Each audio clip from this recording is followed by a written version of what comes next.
तो एक सज्जन ने मुझे चिट्ठी लिख कर दी, ऐसे ही जैसे ये चिट्ठी आई है कि साहब वो मैं कल आया था, आपने राम और भरत के प्रेम के विषय में बताया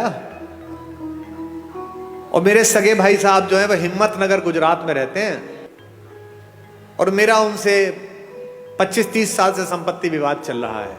ना मैं उनके बच्चों की शादी में गया ना वो मेरे शादी में आए, पर कल रात सुन के मैं बहुत रोया। अब कल जब आपका कार्यक्रम समाप्त हो जाएगा तो मैंने दोनों बेटों को बहुओं को लेकर मैं जा रहा हूं हिम्मतनगर और संपत्ति के और अदालत के सारे कागज लेकर उनके चरणों में रख दूंगा और कह दूंगा भैया जो आप जाने करिए, बस मुझे माफ कर दीजिए, मुझे चरणों में स्थान दीजिए। मुझे लगता है कि यही आपका पारिश्रमिक है, यही आपका प्रतिफल है। जिस समय आप दूसरे में ईश्वर देखना प्रारंभ कर देंगे उस समय ईर्ष्या, कुंठा, बेईमानी, दुष्टताएं सबका विलोप हो जाएगा। और ये पृथ्वी इसीलिए बची हुई है अभी तक भी कि इसमें अच्छे लोगों का प्रतिशत ज्यादा है, बुरे लोगों का प्रतिशत कम है। हमारे एक शायर का शेर है कि दुनिया नफरतों की आखिरी स्टेज पर है, इलाज इसका मोहब्बत के सिवा कुछ भी नहीं। ये दोनों भाई थे, यूक्रेन और रूस, एक दूसरे के खून के प्यासे हैं, निरपराध लोगों को मार रहे हैं। और मरवा कौन रहा है?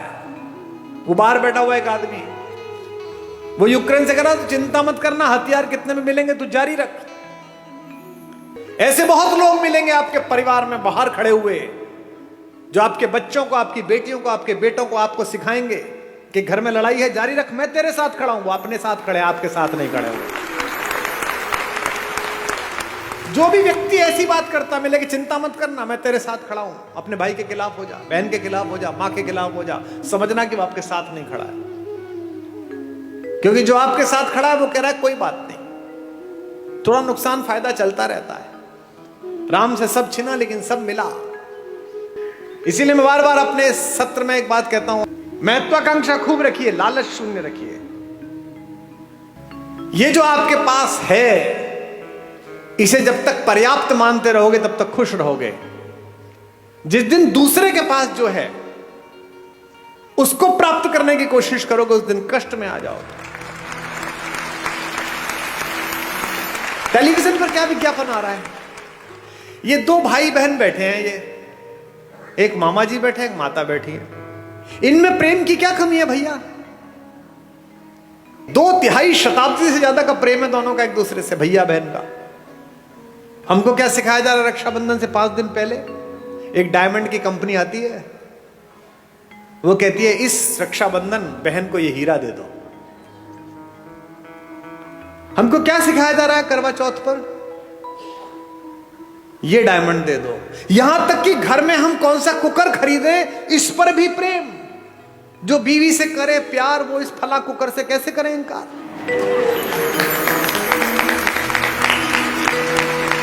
यानी जिनके घर में वो कुकर नहीं आता वो अपनी पत्नी से प्रेम नहीं करते। मेरे घर में शुरू में कुकर नहीं था तो मेरे पिता ने मेरी मां से प्रेम नहीं किया।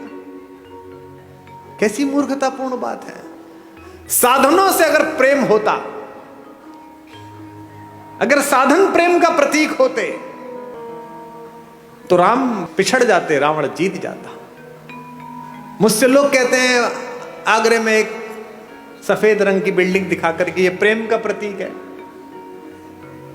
इसे प्रेम का प्रतीक बताते हो? ये प्रेम का प्रतीक है?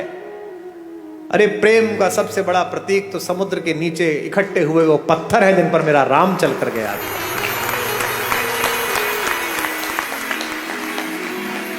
राम ने कहा है ऐसी की तैसी इस पर्वत की, ऐसी की तैसी इस समुद्र की।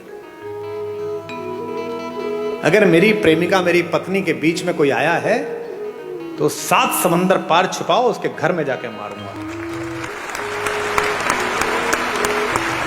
ये प्रेम है, इसे प्यार कहते हैं। प्रेम साधन पर कैसे निर्भर हो गया? महिलाएं एक दूसरे से पूछती हैं इस बार करवा चौथ पे क्या दिलाया,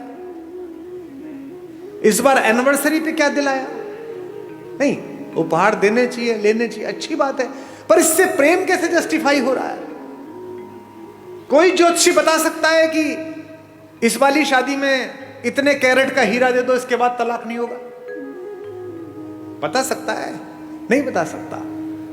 लेकिन अगर माओ ने बेटियों में संस्कार डाले हों कि जिस घर जा रही हो उस घर में जो मां है वो भी मां ही है, अगर पिताओं ने पुत्रों में संस्कार डाले हों कि जिसकी बेटी इस घर में आ रही है उसका उतना ही अधिकार है जितना तेरा इस घर पर अधिकार है, तो हीरे की जरूरत ही नहीं है, घर ही अयोध्या बन जाएगा।